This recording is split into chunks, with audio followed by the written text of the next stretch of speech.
Hi. When I make these videos on retirements, I endeavour to give you, the listener, something new, something perhaps original, something that you mightn't have heard before. And that's a bit of a challenge because I have to keep coming up with fairly fresh ideas, which involves me in study, I guess. Now, I hadn't been particularly interested in retirement until roughly 12 months ago when I placed my first video and got tremendous feedback on it, lots of hits.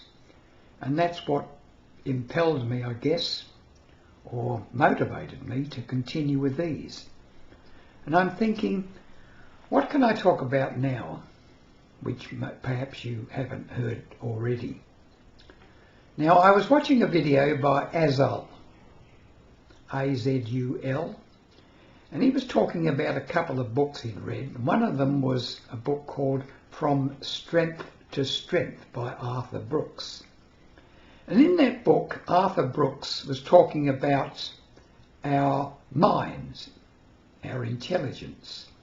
And he was saying how in the earlier part of our lives, we have what he called liquid intelligence.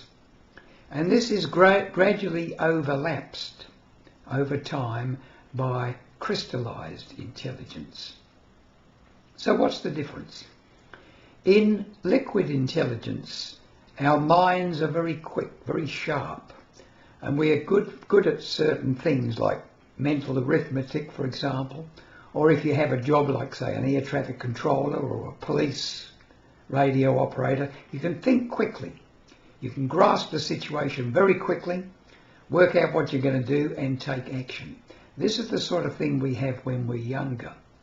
But as time goes by, generally as we get up towards our late 40s, perhaps into our early 50s, this quick acumen gradually slips away. And sometimes we become quite frightened about that. I'm not what I used to be, we might be saying to ourselves. And what is actually happening then is not bad as we might think it is. Because as we lose this curve, this ascending curve, and which gradually comes up and then gradually curves downwards, the liquid intelligence, a new curve starts to arise and supersedes it at a later part of our life. And this is what he calls the crystallized intelligence. This is when we might think a little bit slower, our reactions are slower, but we are gaining wisdom. Our decisions are more wise. And we reach the stage where we can actually teach people. And this often becomes what we want to do as we grow older. We've been through all the hard parts, we've been through the drama of younger life, now we're in the older part of our life. And this can continue right into our retirement. Now, in our retirement, in this book by Stephen R. Covey, which is a fantastic book, by the way, Stephen R. Covey, The Eighth Habit, he writes to the answer to the question, what about retirement? And here's what Stephen Covey says. Retire from your job, but never from meaningful projects. Retire from your job, but never from meaningful projects. And I'll continue on. If you want to live a long life, that is, you need a deep sense of meaning and of contribution to worthy projects and causes, particularly your intergenerational family. If you wish to die early, retire to golf and fishing and sit around swallowing prescriptions and occasionally seeing your grandkids. One evidence of this? Study Hans Selye's book, Stress Without Distress. Now, I don't want to sound pessimistic, but the point is, if you have something meaningful to live for, And you can find it. Find your passion. Find the thing that you really want to do. Find the thing that gives your life purpose. In retirement, then you will have a long and happy retirement. If you go along with what the advertisements say about sitting under an umbrella near the beach, sipping champagne and going on continuous holidays, which you probably can't afford anyway, you'll either do that or you'll sit at home bored watching television.